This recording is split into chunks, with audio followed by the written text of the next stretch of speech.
A young woman agreed to care for an ill noble, unaware he was the one who destroyed her family. The chill of the late autumn evening seeped through the thin wool of Alara's shawl, a bitter reminder of the coming winter and the emptiness of their larder.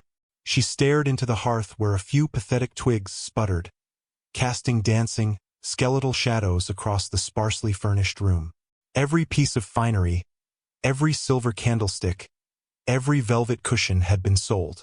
All that remained were the ghosts of a life that had once been warm and full, a life before her father's shipping business had collapsed like a house of cards, taking his spirit with it. He had faded within the year, leaving Alara and her ailing mother with nothing but debts and a name whispered with pity in the village. Now, even her mother was gone, and the pity had curdled into a kind of weary impatience from the local merchants who could no longer extend credit. Alara's hands, chapped and red from lye soap and endless mending, clenched in her lap. She was a mercer. The name had once meant something. It had meant integrity, prosperity, and kindness. Now it meant ruin.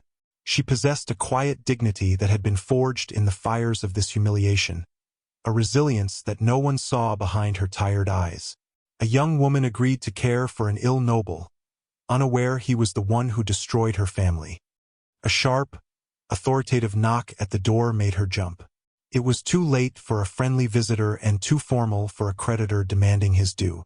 With a deep, steadying breath, she crossed the cold floorboards and opened the door to a man silhouetted against the bruised twilight. He was tall and severe, dressed in the dark, impeccable livery of a great house. He held a sealed letter in a gloved hand. "Miss Alara Mercer?"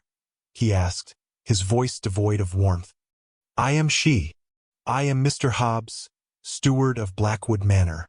My master, Lord Alistair Blackwood, requires the services of a companion and nurse. The work is particular. The master values privacy and quiet competence above all else. The pay is substantial." He named a sum that made Alara's breath catch in her throat. It was enough to settle her father's most pressing debts, to buy firewood for the entire winter, to eat properly for the first time in 2 years. It was a lifeline. But Blackwood Manor had a reputation. A place of shadows and sorrow, ruled by a reclusive lord no one had seen in years. They called him the Beast of Blackwood, a man wounded in some far-off conflict, scarred and broken. A man who bought up land and businesses with a ruthless, unseen hand. "Why me?" Alara asked, her voice a near whisper. "I have no formal training as a nurse. The solicitor who handled your father's estate spoke of your character, of your fortitude.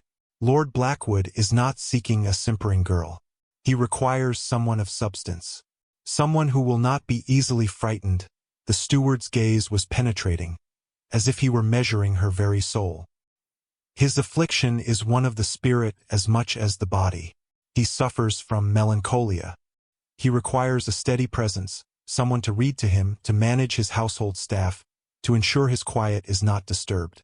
You will live at the manor. Your decision is required by morning." He placed the letter in her hand. It felt impossibly heavy. Inside, the vellum was thick, the ink a stark black. It was a formal offer of employment, outlining the duties and the staggering remuneration. It was salvation offered by a phantom. To enter that dark, forgotten house seemed a kind of damnation in itself, a surrender of her freedom. But what freedom did she have? The freedom to starve? To watch the last vestiges of her family's dignity be stripped away by bailiffs? Her father's face flashed in her memory, hollowed by despair, defeated. He had always told her that true wealth was not in coin, but in character. Could she honor him by descending into servitude in a house of ill repute? Or did she honor him by surviving, by using the strength he had instilled in her to claw her way back from the abyss? The decision was no decision at all. It was a necessity, stark and cold as the flagstones beneath her feet. With trembling hands, she penned her acceptance by the dying firelight, sealing her fate and walking willingly into the lion's den, utterly ignorant of the beast's true identity. She was simply a desperate woman taking a chance, unaware that the man whose solitude she was hired to guard was the very architect of her solitude, the ghost who had haunted her family into ruin. The carriage ride to Blackwood Manor felt like a journey to the edge of the world. The autumn landscape, once a comfort to Alara with its vibrant tapestry of gold and crimson, now seemed bleak and funereal. The trees clawed at the gray sky with skeletal branches. As the gates of the estate loomed, wrought in forbidding iron and twisted into the shape of thorny vines, a cold dread settled deep in her bones. The manor itself was a Gothic marvel of dark stone, its many windows like vacant eyes staring out over grounds that had been allowed to run wild. A once proud garden was now a tangled mess of weeds and dying roses, a perfect reflection of the master within. Mr. Hobbs met her at the door, his face as unyielding as the stone facade. He led her through a great hall shrouded in dust cloths, where the air was thick with the scent of decay and beeswax. The silence was profound, broken only by the echo of their footsteps. It was a house holding its breath. "Lord Blackwood will see you in the library," the steward announced, stopping before a pair of immense oak doors. "Your duties begin immediately. He has not left his wing of the house in 3 years. You are to speak only when spoken to. You are not to ask personal questions. You are to read from the books he selects. You are to be invisible yet present. Do you understand?" "I understand," Alara said, her voice steadier than she felt. Her heart hammered against her ribs like a trapped bird. The library was a cavern of shadows, lined from floor to ceiling with books that slumbered in the gloom. A fire crackled in the hearth, the only source of light and warmth in the vast space. A high-backed chair was angled toward the flames, and from it, a low voice spoke, laced with a gravelly impatience that sent a shiver down her spine. "You are the Mercer girl." It was a statement, not a question. Alara curtsied, her eyes fixed on the back of the chair. "I am, my lord." "Come closer." "Into the light." She obeyed, her simple wool dress feeling coarse and inadequate in the oppressive opulence of the room. As she stepped into the firelight, he turned, and for the first time she saw him. The rumors had not been entirely false. He was a man carved from hardship. His face was all harsh angles and shadow, his dark hair unkempt, his eyes a startling, piercing gray that seemed to miss nothing. But it was the scar that commanded attention. A jagged, silver line that cut from his left temple down across his cheekbone, pulling at the corner of his eye and lending his expression a permanent, tragic severity. He was not a beast, she thought, but a man profoundly wounded. His gaze swept over her, clinical and dismissive. He was assessing her, and she felt the familiar sting of being judged by her poverty, her plainness. She lifted her chin, a spark of her father's defiance kindling within her. She would not be cowed. "The steward believes you possess fortitude," he said, the word dripping with cynicism. "We shall see. Your predecessor lasted a week." She wept at the sight of a spider. "I have faced worse than spiders, my lord," Alara replied, her tone even. A flicker of something, surprise perhaps, crossed his features before the mask of cold indifference slammed back into place. "Your father was a merchant, a shipper. He mismanaged his affairs, I hear." A cautionary tale in the dangers of ambition. The casual cruelty of his words struck her like a physical blow. He spoke of her family's agonizing destruction as if it were a bit of idle gossip. The blood drained from her face, but she held his gaze, her back ramrod straight. "My father was an honorable man who was ruined by forces beyond his control." "Honor does not pay creditors, Miss Mercer," he retorted, turning back to the fire. "There is a volume of Montaigne on the table. Begin with the essay on solitude. A fitting topic for this mausoleum." And so her new life began. Days were measured by the turning of pages and the ticking of the grand clock in the hall. She read to him for hours, her voice a steady, calm presence in the suffocating silence. He rarely spoke, but she felt his eyes on her, his scrutiny a constant weight. He was testing her, she knew. He would make deliberately callous remarks, probing for weakness, for a reaction. He commented on the state of the world, on the foolishness of men who trusted too easily, on the fickle nature of fortune. Each pronouncement was a veiled jab at her own history, though he could not know the depth of the wounds he poked. She met each test with quiet composure, refusing to give him the satisfaction of her tears or her anger. She was a servant here, and her survival depended on her self-control. She began to notice things. The slight tremor in his hand when he reached for his wine. The way he would stare into the fire for hours. His face a mask of such profound agony that it made her ache to look at him. His illness was not of the flesh. It was a canker on his soul. He was a man in a prison of his own making, and she was his reluctant jailer, hired to read him stories while he slowly withered away. Her pity, an emotion she thought had been bled out of her, began to stir. It was a dangerous feeling, a weakness she could not afford. Yet it grew with each passing day in that silent, shadowed room. A fortnight into Alara's tenure, a storm broke over Blackwood Manor. It was a violent, furious thing, with rain lashing against the windows like handfuls of gravel and wind howling through the eaves like a vengeful spirit. The storm seemed to mirror the turmoil within the house's master. Lord Blackwood had been agitated all day, pacing the library, his scarred face tight with a tension that vibrated in the air. He had dismissed her early, his voice sharp and brittle. Alara lay in her modest room, listening to the tempest, unable to sleep. A little after midnight, a cry tore through the suffocating silence of the manor.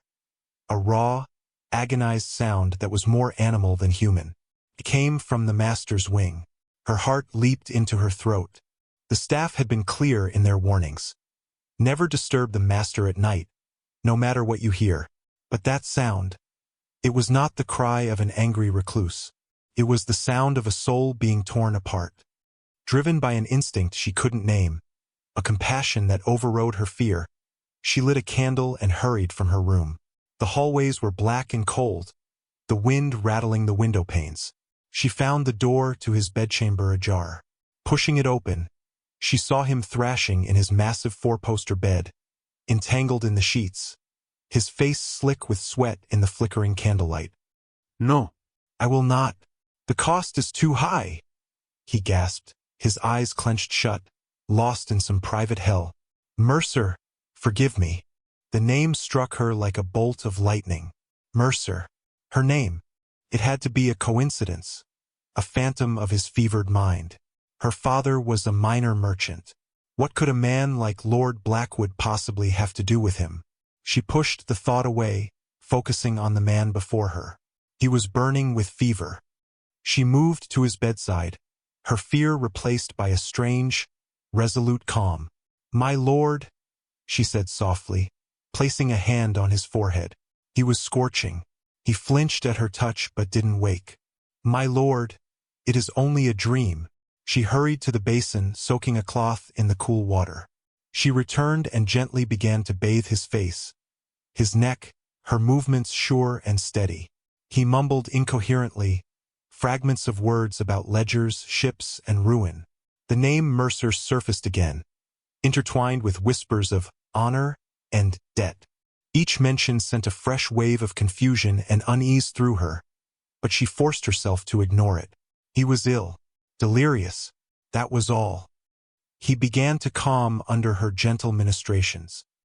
His thrashing ceased, and his breathing, while still ragged, grew deeper. She sat in a chair by his bed, repeatedly cooling the cloth and placing it on his brow. The great house was silent again, save for the drumming of the rain and the man's troubled breaths. In the dim light, his face looked younger, the harsh lines softened, the scar less a mark of menace than of profound sorrow. For the first time, she saw not the formidable lord of the manor, but simply Alistair, a man haunted by ghosts she couldn't see. As dawn approached, painting the windows in shades of gray, his fever finally broke. His eyes fluttered open. They were clear, lucid, and filled with a raw, unguarded vulnerability she had never seen before. He stared at her, taking in her presence by his bed, the damp cloth in her hand, the exhaustion plain on her face. Confusion warred with a dawning awareness. "You stayed," he whispered, his voice hoarse. "You had a fever, my lord?" she said simply, moving to rise. His hand shot out, his grip surprisingly strong, and closed around her wrist.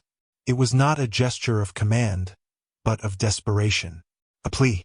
His thumb brushed against her pulse point, a fleeting, intimate touch that sent a jolt through her. His eyes, those piercing gray eyes, searched her face. "Did I say anything?" he asked, the question fraught with a terrible anxiety. Here was her chance. She could ask him about the name. She could demand to know why he cried out for a Mercer in his nightmares. But looking at the raw fear in his eyes, the shame that colored his face, she found she could not do it. Felt like a violation. Whatever his demons were, they were his to name. "You were dreaming, my lord," she lied softly. "You spoke only of a storm at sea." The relief that washed over his features was so profound it was painful to witness. He released her wrist, the brief connection broken. He sank back against the pillows, his usual mask of cold authority slowly reassembling itself, but the crack had been exposed. She had seen the terrified man beneath the beast. "Thank you, Miss Mercer," he said, the words stiff but sincere. He would not meet her eyes. "You have proven the steward correct. You do, indeed, have fortitude." She merely nodded and left the room, her own heart in turmoil. The incident had changed something between them. A fragile barrier had been breached. He was no longer just her employer, a fearsome recluse. He was a man who suffered, and she was the witness to his suffering. And in that shared, nocturnal vulnerability, a dangerous seed of connection had been planted in the barren ground of Blackwood Manor. His illness, she now understood with chilling certainty, was not of the body at all. It was a sickness of the conscience, a deep and festering wound that no physician could ever hope to heal. The weeks that followed the night of the storm were marked by a subtle but undeniable shift in the atmosphere of Blackwood Manor. The oppressive silence began to feel less like a tomb and more like a quiet sanctuary.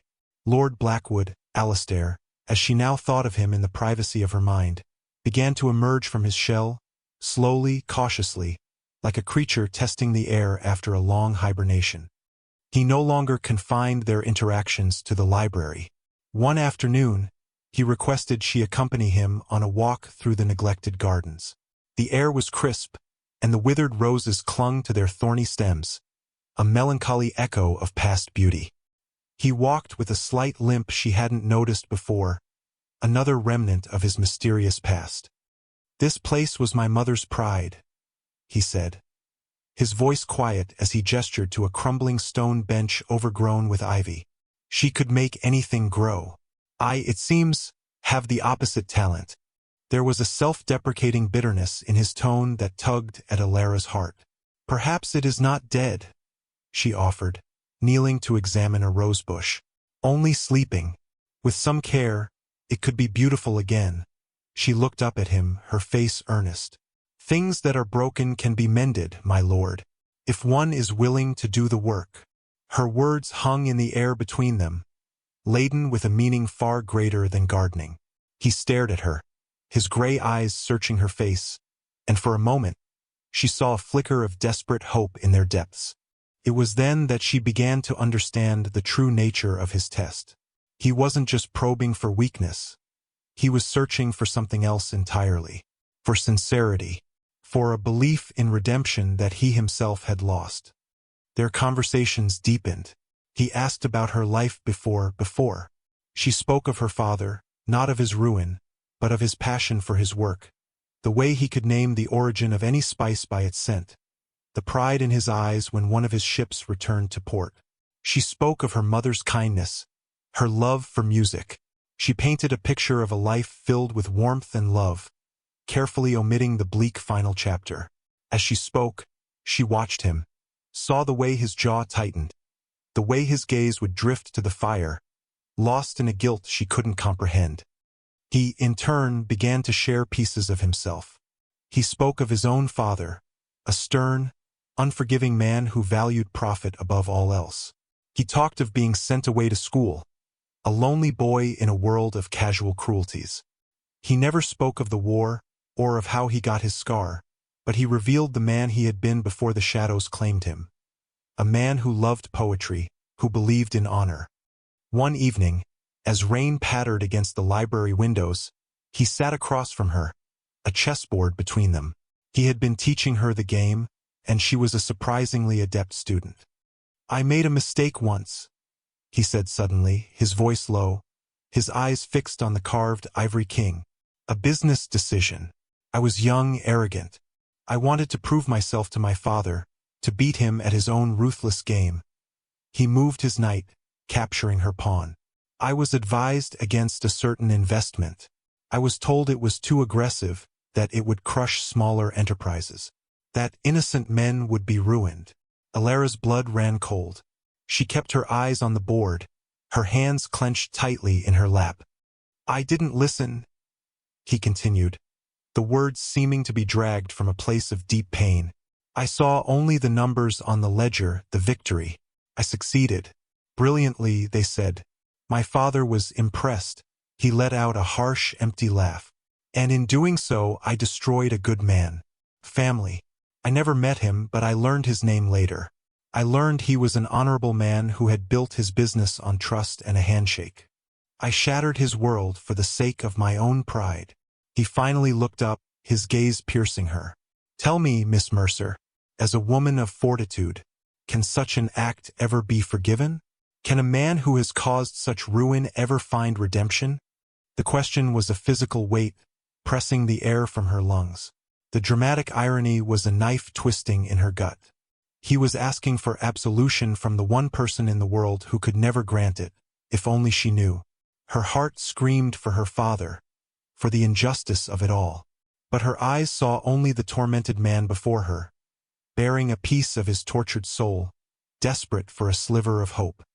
"I believe," she began, her voice trembling slightly, "that true redemption is not found in being forgiven by others, but in forgiving oneself. And that can only begin by making amends, by righting the wrong, if it is in one's power to do so." His shoulders slumped, as if her words were the blow he had both dreaded and expected. He saw an impossible mountain to climb. "And if it is not," he whispered, "if the damage is done, if the man is gone, then one must honor his memory by living a life worthy of the lesson his loss has taught," she said, her voice gaining strength. It was what she, herself, had tried to do. He stared at her for a long, silent moment, a universe of unspoken agony passing between them. He had confessed his greatest sin, and she, in her ignorance, had offered him a philosopher's comfort, a comfort that felt like a condemnation. The connection between them had deepened, but it was now built upon a foundation of the most terrible, tragic secret. He was falling for the woman whose life he had destroyed, and she was beginning to see the man, not the monster, never suspecting they were one and the same. The midpoint of winter arrived, and with it, a fragile peace settled over Blackwood Manor. The gardens, under Alara's tentative care, began to show signs of life, with snowdrops and crocuses pushing their way through the frozen earth.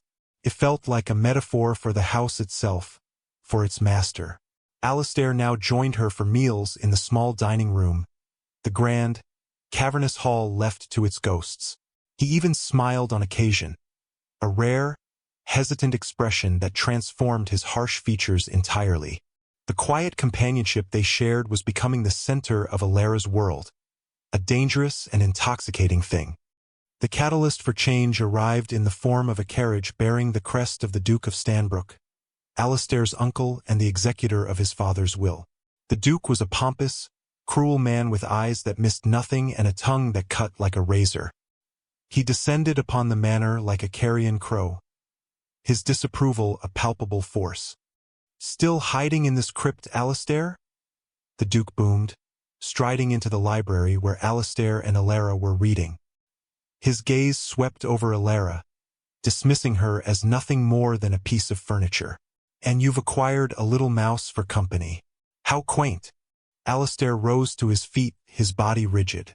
"Uncle, this is Miss Mercer, my companion." "Companion?"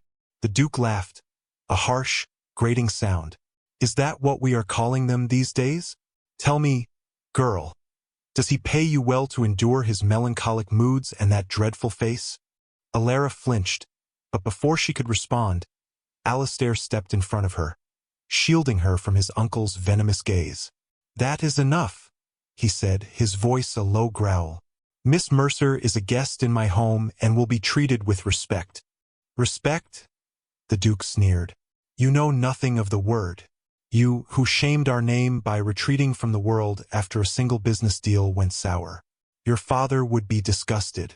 All that fuss over ruining some insignificant merchant. He did it every day of the week." The air crackled with tension. Alara's heart pounded in her chest. An insignificant merchant. The words echoed the callous dismissal Alistair himself had once used. "The difference," Alistair said, his voice lethally quiet, "is that I have a conscience. A concept that is, I know, foreign to you. You are not welcome here. Leave." The Duke's face purpled with rage. "You dare speak to me that way? I control your inheritance until you are 30, boy, or until you marry. Perhaps I should arrange a match for you. Find some simpering heiress who can tolerate the sight of you. It is past time you did your duty." His eyes landed on Alistair's scar. "A permanent reminder of your foolishness. Dueling over a matter of commerce. Utterly common." The revelation hit Alara. A duel. His scar wasn't from a war. It was from a duel, fought over the very business deal that haunted him. He had defended someone's honor, or perhaps his own, and paid a physical price.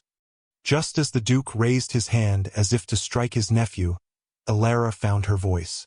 "My Lord Duke," she said, stepping out from behind Alistair. Her voice was clear and cold. "Lord Blackwood has requested that you leave. As the manager of his household, I must insist you comply." The Duke stared at her, utterly aghast that a mouse would dare to address him. He looked from her defiant face to Alistair's thunderous one and seemed to realize he had lost this battle. With a final, contemptuous sniff, he turned on his heel. "You will regret this, Alistair. Wallowing in your self-pity with the help of a jumped-up servant." He stormed out, slamming the library doors behind him. The silence he left behind was profound. Alistair stood with his back to her, his shoulders slumped, his hands clenched into fists at his sides. "I am sorry you had to witness that," he said, his voice rough with emotion. "He is a cruel man," Alara said softly. "You should not heed his words." He turned to face her, his expression raw and exposed. "He spoke the truth. About the duel. The man I ruined. His son challenged me. He called me a thief and a coward in my own club. He was just a boy, full of rage and grief. I could have disarmed him. I should have. But my own pride was wounded." He touched his scar. "I let him mark me. I thought it was a penance. A way to carry the mark of my sin where the world could see it." His confession was a torrent, a breaking of the dam of his carefully constructed reserve. He had bared the source of his deepest shame, not knowing he was speaking to the sister of the boy who had given him that very scar. Her brother, Thomas, had left for the continent after the duel, vowing never to return. His letters to her brief and bitter. "You defended my honor, Alara," Alistair whispered, taking a step closer. He used her given name for the first time, and it felt both shockingly intimate and terribly wrong. "No one has done that for a very long time." He reached out, his fingers gently tracing the line of her jaw. His touch was electric, a spark of warmth in the cold, lonely manor. He leaned in, his gray eyes filled with a desperate, yearning question. He was going to kiss her, and the most terrifying part was, she wanted him to. This man of secrets and sorrow, this architect of her pain, had somehow found a way into her heart. She was on the precipice of betraying her family, her past, everything she stood for a moment of connection with her destroyer. The lie between them had become a chasm, and they were both about to fall in. As Alistair's lips neared hers, a sudden, panicked clarity pierced the fog of emotion in Alara's mind. She turned her head at the last second, and his kiss landed on her cheek. A soft, hesitant touch that was somehow more devastating than a passionate embrace. The rejection, gentle as it was, shattered the fragile moment. He pulled back as if burned, the hope in his eyes dying, replaced by the familiar mask of shame and self-loathing. "Forgive me," he rasped, stepping away from her. I overstepped." "No," she whispered, her own voice trembling. "It is I who should be sorry," but she couldn't explain why. How could she explain that her heart was at war with her history? The days that followed were thick with an unbearable tension. The near kiss had changed everything, charging the air between them with unspoken words and frustrated longing. They moved around each other with a new, painful awareness. The easy companionship was gone, replaced by a yearning so profound it was a physical ache. Alistair became even more withdrawn, the guilt in his eyes heavier than ever. He knew he was falling in love with her, and the knowledge was a torment, for to love her was to prepare for the ultimate betrayal. One afternoon, seeking refuge from the suffocating atmosphere of the house, Alara went to the library, intending to lose herself in a book. Alistair was not there. A large, leather-bound ledger lay open on his desk, something she had never seen before. It was his private account book. She knew she shouldn't look, that it was a gross violation of his privacy, but an irresistible force drew her closer. Perhaps it held a clue, an answer to the riddles that plagued her. Her eyes scanned the neat columns of figures, detailing investments and expenditures. Then she saw it. A section at the back, dated 3 years prior. The heading was stark, the Mercer acquisition. Her blood turned to ice. Her breath hitched in her chest.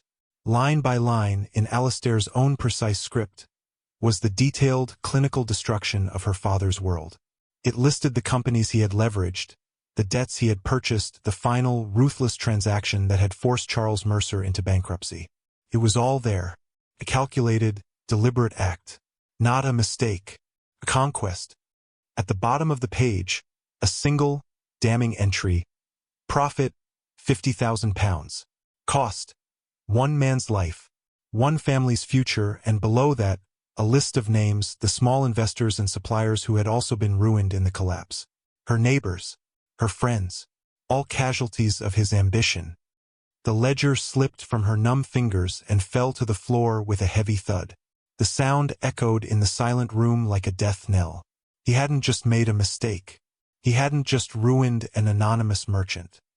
He had systematically and knowingly dismantled her father's life, and he had known her name, her family's name, all along. His melancholia wasn't just guilt. It was the specific, targeted guilt of a man who knew exactly whose life he had shattered. Every kind word, every shared confidence, every moment of vulnerability now seemed a grotesque charade. He had brought her here, to the home built on her family's tears, to serve as his what? His penance? His living, breathing reminder of his sin. A wave of nausea and white-hot rage washed over her. The pity she had felt for him curdled into a bitter poison. The nascent love in her heart withered and died, leaving behind only the ashes of a profound betrayal. She heard footsteps in the hall. Alistair appeared in the doorway, a book in his hand. He saw her standing by the desk, her face ashen. He saw the open ledger on the floor, and in that instant he knew. The secret he had guarded for so long, the truth that had festered in his soul, was finally out. The mask of the brooding lord fell away, leaving the face of a guilty man, stripped bare and awaiting his judgment. "Alara," he began, his voice a strangled whisper. "Don't," she said, her own voice terrifyingly calm, devoid of all its previous warmth. "Don't you dare say my name." She raised her eyes to his, and the gentle, compassionate woman he had come to know was gone. In her place was a stranger with eyes of flint, filled with the righteous fury of the wronged. "All this time, you knew. You brought me here knowing who I was." "Yes," he admitted, the word torn from him. "At first, it was a test. A selfish, cruel test to see if someone of your circumstance could be noble, forgiving. But then you found your servant pleasing?" She spat, the words like acid on her tongue. You decided it was an amusing game to see if the merchant's ruined daughter would fall for the man who destroyed her? Was this your redemption, my lord? To gain my affection as some sort of prize, to absolve yourself? No. It wasn't like that, he pleaded, taking a step toward her. I care for you, Elara. More than I can say. You care for me? She let out a laugh, a broken, terrible sound. You have a monstrous way of showing it. You sat there and listened to me speak of my father. You let me weep for the life you stole from us. You watched me tend your garden, bringing life back to this place, while the roots of my own life were rotted by your greed. You are not a beast, my lord. Beasts are driven by instinct. You are a coward, hiding behind your money and your scar, playing with a life you had already broken. Every word was a perfectly aimed dagger, and he let them strike him, knowing he deserved every single one. The pain in his eyes was immense, but it was nothing compared to the agony of betrayal radiating from her. I wanted to tell you, he said, his voice cracking. 100 times I wanted to tell you, but I was afraid. I was a coward. You are right. Fear doesn't excuse this, she said, her voice dropping to a whisper. She backed away from him toward the door. You have taken everything from me. My home, my father, my future. And now you have taken this small, quiet place I was building for myself. You have poisoned it all. She turned and fled. She didn't know where she was going, only that she had to get away from him, from the house, from the suffocating weight of his deceit. She ran down the long, echoing corridors, her sobs finally breaking free. Behind her, Alistair did not follow. He simply stood in the center of the library, the open ledger at his feet, a testament to his sin, utterly alone in the ruin of his own making. The brief, fragile spring that had begun to bloom in Blackwood Manor was over, buried under an avalanche of truth and heartbreak. Elara fled Blackwood Manor with nothing but the clothes on her back and a heart shattered into 1,000 pieces. She did not stop until she reached the village, her lungs burning, her mind a maelstrom of grief and fury. She found refuge in a small room above the bakery, offered by the baker's wife, a kind woman who remembered the Mercers in their better days and saw the raw desperation in Elara's eyes. The first few days were a blur of sleepless nights and hollow-eyed days.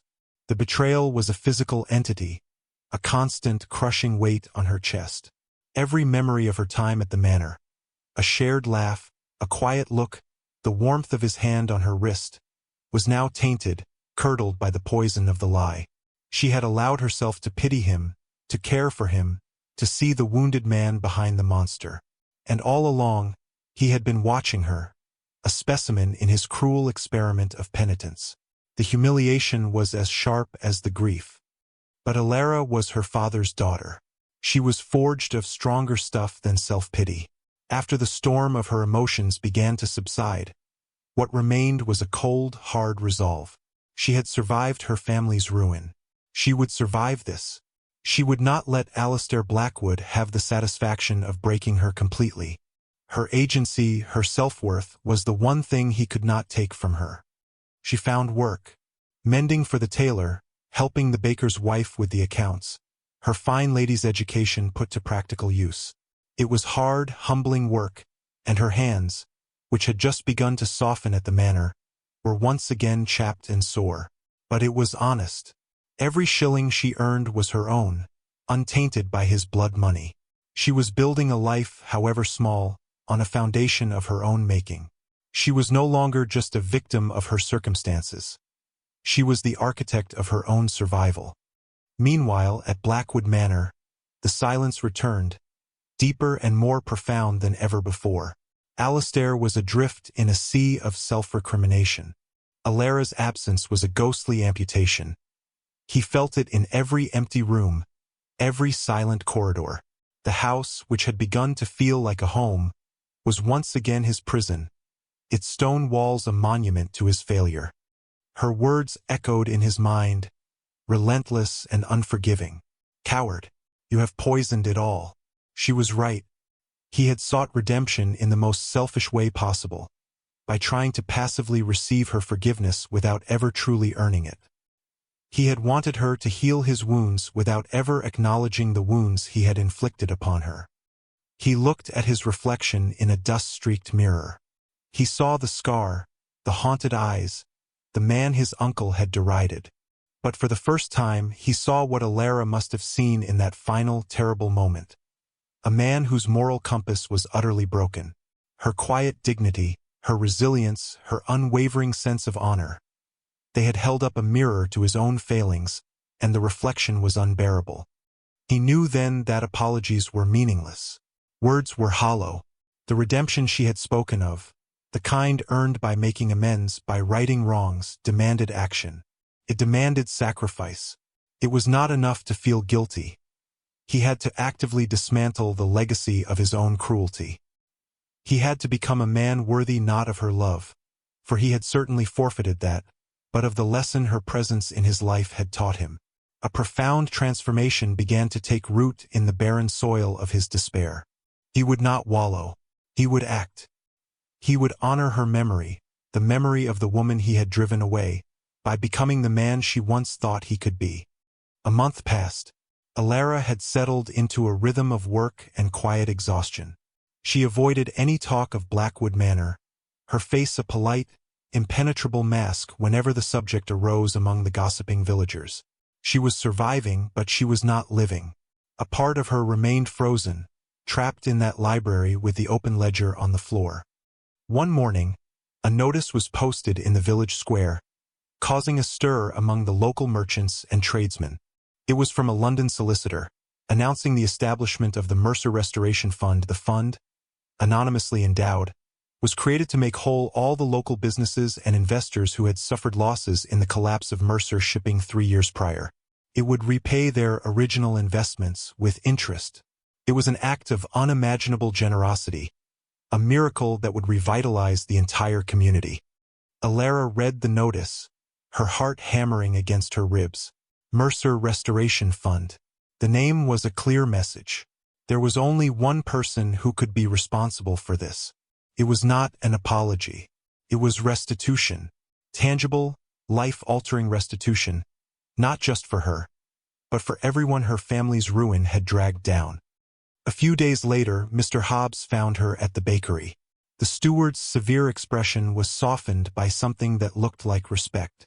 He handed her a letter and a deed. "My lord has instructed me to give you this," he said quietly. "He has also sold off a significant portion of the Blackwood estate, the unentailed lands his father acquired so ruthlessly. The proceeds have funded the project in the village." Alara's hands trembled as she opened the letter. Alistair's script was the same, but the words were different. They were stripped of all artifice, all pride. "Alara," it began, "I have no right to ask for your forgiveness, and I do not. Words are insufficient to express the depth of my regret or the monstrosity of my actions. I can offer no excuse for my deception, only a reason. I was a coward, and I fell in love with you. It does not absolve me, but it is the truth. The enclosed deed is for your family's home in town, which I have repurchased. It is yours, free and clear, along with a sum that I hope will allow you to rebuild what I so arrogantly tore down. This is not a gift. It is a debt, long overdue. I have spent my life hiding from the consequences of my actions. You taught me what honor truly means. It is not a word to be debated over a chessboard. It is a principle to be lived, however painful. I am leaving Blackwood. I intend to find your brother, Thomas, and make my apologies to him in person. It is the least I can do. I will not trouble you again. I wish you a life of the peace and happiness you so richly deserve, a life free from the shadow I cast upon it. Yours in deepest regret, Alistair." She looked at the deed in her hand. Her home, her future. He was giving it all back. And he was leaving. He was walking away, demanding nothing in return. This was not the act of a man seeking to buy forgiveness. This was the act of a man who had truly, fundamentally changed. He had heard her words in the library that day, that redemption lay in making amends, and he had done it on a scale she could never have imagined. He had sacrificed his wealth and his legacy to honor her father and the community he had harmed. It was a grand gesture, breathtaking in its scope and its sincerity. He was finally living the honor he had only ever spoken of. And in doing so, he was breaking her heart all over again. Alara stood on the porch of her family home, the key cool and solid in her palm. The house had been cleaned, the windows polished, and a fire laid in the hearth, ready to be lit. It was hers again. Everything Alistair had promised in his letter was true. He had restored her past and secured her future. He had given her back everything but the one thing she now realized she wanted most: him. The grand gesture had done more than simply repay a debt. It had revealed the true depth of his transformation. The Alistair who had hidden in his manner, marinating in self-pity, was gone. In his place was a man of action and profound moral courage, a man who would sell his own lands to right a wrong, who would face the brother he had scarred in a duel to offer an apology. He had become the man she had glimpsed beneath the pain and cynicism, the man she had started to fall in love with. Her anger had been a shield, protecting her from the pain of her own conflicted heart. But his selfless actions had shattered that shield. What remained was a hollow, aching void. He was leaving. He was walking out of her life forever, believing it was what she wanted, what she deserved. And perhaps it was. A clean break, a new beginning. But the thought of a future without him, a future she would owe entirely to him yet be unable to share with him, felt impossibly empty. She had a choice. She could accept his sacrifice, reclaim her old life, and live in quiet, respectable solitude. Or she could choose a different path. A messier, more difficult path, one that defied sense and society, but one that led toward a future her heart, against all logic, now clamored for. Forgiveness, she realized, was not a prize to be won, but a choice to be made. With a resolve that surprised even herself, she did not unlock the door to her past. Instead, she turned and began to walk, her steps quickening to a run, back toward the one place she swore she would never return, back to Blackwood Manor. The journey felt different this time. The landscape was no longer bleak, but alive with the promise of spring. She found him in the stables, dressed not as a lord but as a common traveler, saddling his horse. His face was leaner, the lines of grief still etched there, but his eyes held a new, quiet determination. He looked up as she entered, and his composure broke. Shock, disbelief, and a wild, desperate hope warred on his features. "Alara," he breathed, "what are you doing here? You should be at home," she finished, her voice soft but steady. "I realize that my home is not just a building made of wood and stone. It is a place of warmth, of connection, of forgiveness." He shook his head, looking away from her as if the sight of her was too painful. "You owe me nothing, least of all forgiveness." "You are right," she agreed, stepping closer. "I owe you nothing, which is why this is not a debt being repaid. It is a choice. I choose to see the man who sold his lands to restore a community. I choose to see the man who is willing to face my brother. I choose to see you, Alistair, the man you are now." Tears welled in his eyes, the first she had ever seen him shed. "But what I did, it is unforgivable. Your father, what you did was monstrous," she said, her voice clear and unwavering. "And the man who did it was lost and broken. I cannot forgive him. But he is not the man standing before me today." She reached out, her hand hesitating for a moment before she gently touched his scar, the physical manifestation of his pain and his past. He flinched but held her gaze. "My father was a good man. He believed in second chances. He believed that a person's character was not defined by their mistakes, but by how they rectified them." She let her hand fall to his chest, where she could feel his heart hammering like a drum. "You have rectified your mistake. You have honored my father in a way I never could. Now you must do one more thing. You must forgive yourself." A single tear traced a path down his cheek, crossing the silver line of his scar. "I don't know how," he whispered, his voice thick with emotion. "Then let me help you," she said. "Stay. Stay and let us build something new, not on the ashes of the past, but on the foundation of the truth we now share." Let us make this place, this house, a home again. Together. It was not a declaration of love in the poetic sense, but it was something far more powerful. It was a declaration of partnership, of shared healing. It was an offer of grace. He looked at her, at the strength and compassion in her eyes, and saw not just a future, but salvation. Slowly, as if in a dream, he reached out and cupped her face in his hands. "Ilara," he said, his voice choked with the weight of his gratitude, his love. He leaned down and kissed her, and this time, she did not turn away. It was not a kiss of frantic passion, but of profound, soul-deep recognition. It was a kiss of homecoming, a sealing of a pact to heal, to rebuild, and to love. In the quiet of the stable, surrounded by the scent of hay and leather, the lord who had lost everything and the woman who had regained it all chose to begin again. Their path would not be easy. The ghosts of the past would not vanish overnight. But for the first time, they would face them together, their hands clasped, their future illuminated not by the dying embers of regret, but by the steady, resilient flame of an earned and honest love. The beast of Blackwood was no more, slain not by a sword, but by the unwavering courage of a woman who chose to see the man, and in doing so, allowed him to finally see himself.